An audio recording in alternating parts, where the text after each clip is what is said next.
Yeah. No, that's great. So I don't know. Should I talk a little bit about why I'm developing it, or should I talk about the people who develop it?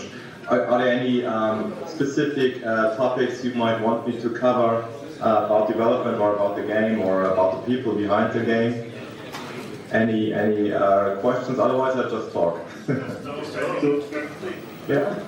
Okay. I'm like.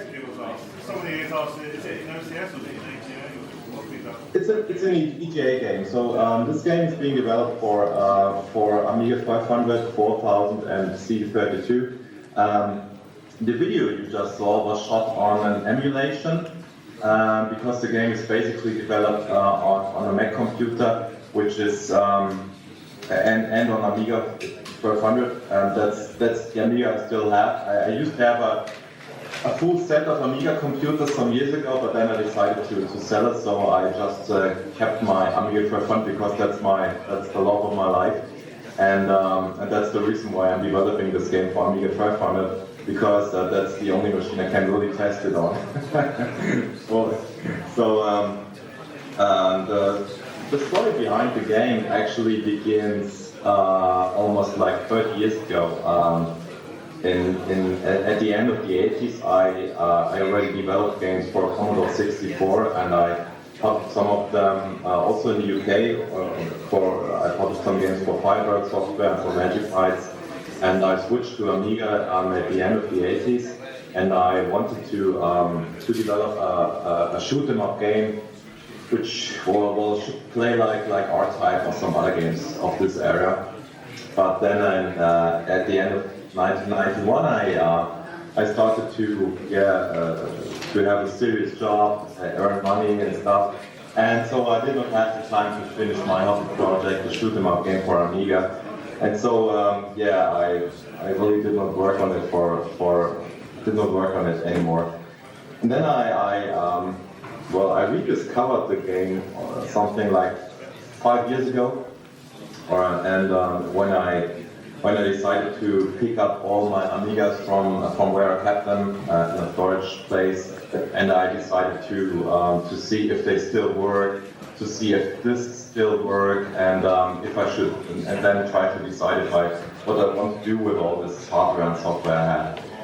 And that's how I found my old source code from 1991, and at the same time my daughter was born. And the thing is that if you have a baby, she tends to cry at night, and so I was woken up. I made her something to eat, and then I could not get back to sleep. And I decided, okay, what do I do now? Should I read a book? Should I watch TV? Should I do something else? Well, why not develop a game? So that's how it all started. I took my old source code, and I decided, okay, let's finish this one game on Amiga. I wanted to finish one game on Amiga and release it. And that's how I started to develop RESHOOT, the first RESHOOT game, which was released in 2016. And I learned so much in the process that I immediately after releasing RESHOOT started to develop RESHOOT R, which took me almost 3 years to develop, and I could release it in May of 2019.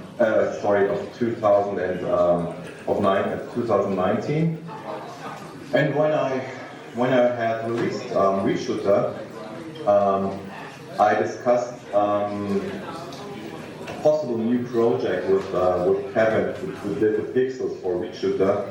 And then Kevin already started to work on a game called Proxima 3.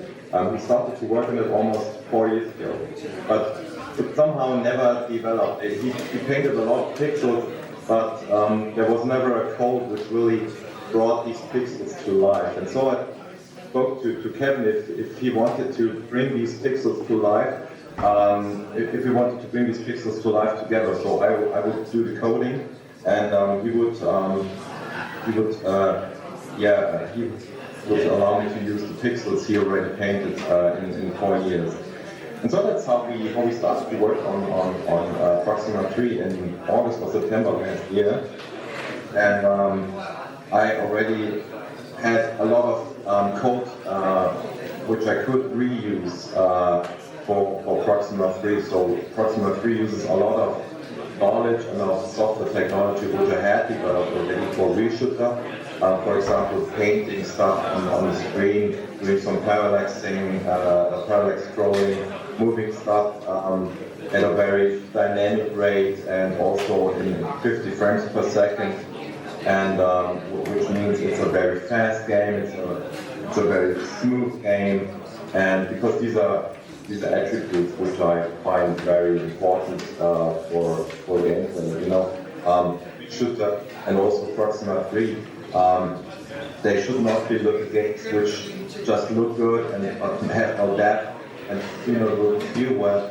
The plan really is to have games, or with Proxima 3, to have a game which looks good but also plays great and just feels good. You know, it should be a game which you want to replay, and not just play once and then okay, you have seen everything, now next game. That's not the plan. The plan is to have a game which really gives you some kind of opportunity to replay it by, example, taking a high score or by having a difficulty curve which goes a little bit steeper in the later stages of the game. And well, yeah. So this is being developed for Amiga because I'm a big Amiga fan. You know, I used to grow up with Amiga basically.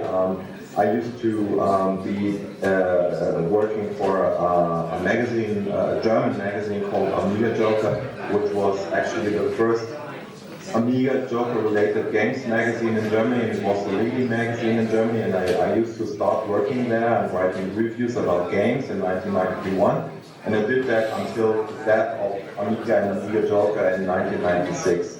So I used to play like almost every Amiga game which was ever released.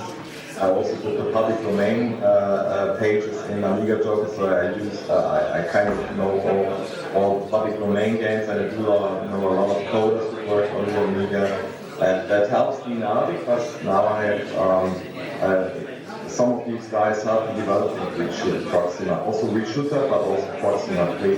For example, I was asked to show RESHOOT at the Gamescom show in Cologne some years ago, and I did show it. And then some guys from Tech 5, that's the creators of the Hurricane series, they had a look at my game and they spoke to me and gave me some advice on what I could do to make the game even more playable. And this advice was very helpful because well, it took me 2 additional years because it gave me so many hints what I could do that it really took me a lot of time to implement all these things. But in the end, it made for a much better game. You know, I modified collision detection. I modified the way the players behave so that it needs more that controls more dialect and a lot of other things. And yeah, that's basically how RESHOOT came to be, and that's all the knowledge from RESHOOT is being implemented into Proxima 3 now. It's only that it's a vertical scroller now, not a horizontal scroller like RESHOOT is, and it's a vertical scroller because, yeah, just for a change. I did not want to do the same thing, just with different visuals. I wanted to do a different kind of game, and I also think that I think there's a certain lack of real great vertical shoot 'em ups on the Amiga. I mean, I could name like 5 really great horizontal shoot 'em ups, but vertical shoot 'em ups, they're not so many. I mean, there's games like Hybris or maybe Battle Squadron. Well, that's basically it. I mean, Xenon 2 is not a real game for me. It's for my taste. And I thought, hey, why not try to do a game which is kind of comparable to Hybris. I would never claim we can do a game which is as great as Hybris, but this is the target, and we want to have a game which is, well, it should, if all goes well, it will be almost as playable as Hybris, or even kind of comparable. That's the plan. I don't know if we succeed, but that's the plan. And I did not mention Martin, by the way. Martin Arman is the one who does the music for RESHOOT, and he also does the music for Proxima 3. and it's this music which really gives an extra edge. It really has a certain kind of flow and a certain kind of drive, which I really love to have in the game, and Martin's music, which really brings the whole thing a little bit further. So yeah, that's basically Proxima 3. You got any questions? You want to know anything?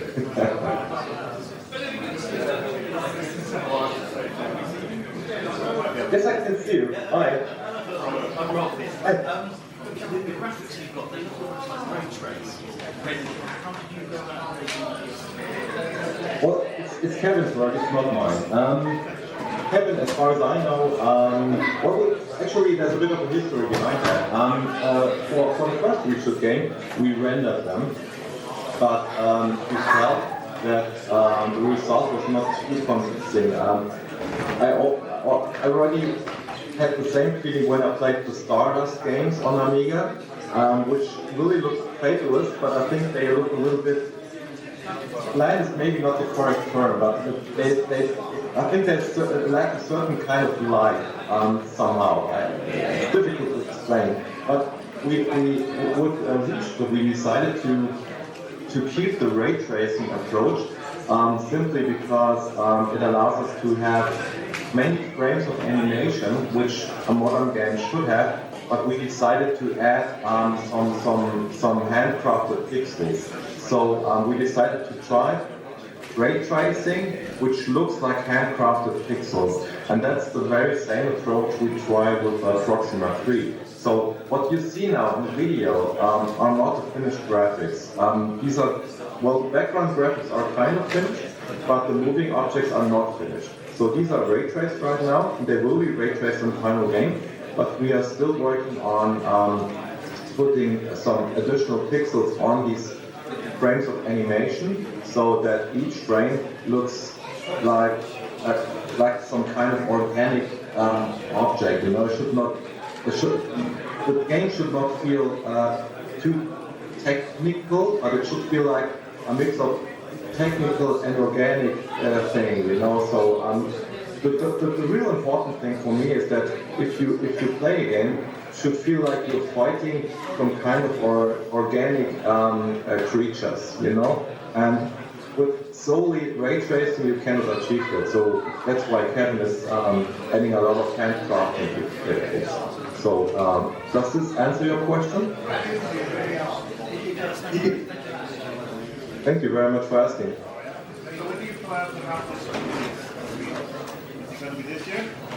Oh yeah, of course, yeah. The plan is well, my first plan was to release the middle of the year, but it seems like it's more like autumn or, well, but it will be this year, for sure. Yeah. Oh yes, of course. But it's not too much work, because a lot of work has already been done for RESHOOT, so most of the engine adaptation is already done, so I can really start work on level design or stage design, and a lot of the graphics are already painted, a lot of the music is already finished, the sound effects are already in there, so they just need some balancing, some fine-tuning, but a lot of work has already been done. So the game will be released, say, like probably October, and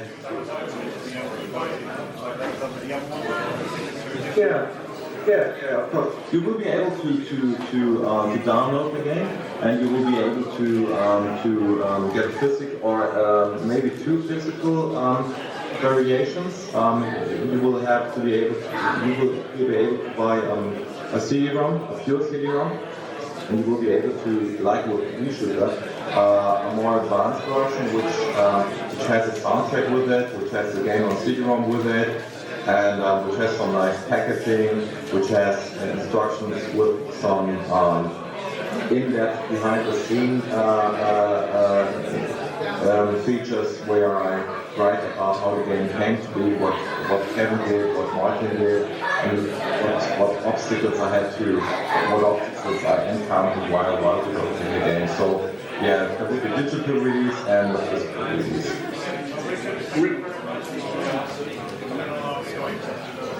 Hey, what's it? pass over the keys out and Yeah, hey you guys, have a good time. Bye. Thank you very much. Let's give Richard a good round of applause.